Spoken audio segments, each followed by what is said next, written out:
Medina நகரத்தின் அமைதியான ஒரு நாள். அல்லாஹ்வின் தூதர் முஹம்மது நபி அவர்கள் தமது தோழர்களான சஹாபாக்களுடன் ஒரு இடத்தில் அமர்ந்து பேசிக் கொண்டிருந்தார்கள். அந்த நேரத்தில் தெருவின் வழியாக ஒரு ஜனாசா மரண ஊர்வலம் மெதுவாக கடந்து சென்றது. அங்கு இருந்த மக்கள் அனைவரும் அமைதியாக அந்த ஊர்வலத்தை பார்த்துக் கொண்டிருந்தார்கள்.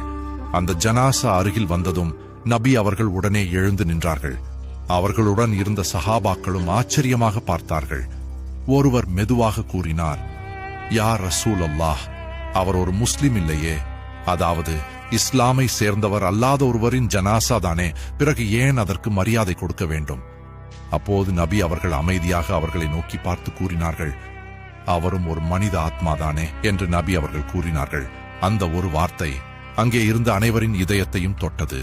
அந்த நாள் நபி அவர்கள் கற்றுக் கொடுத்த பாடம், மனித உயிருக்கு மதம் பார்க்க கூடாது, மரணத்தின் முன் அனைவரும் சமம், மனிதனை மதிப்பது இஸ்லாமின் உயர்ந்த பண்பு. ஹதீஸ்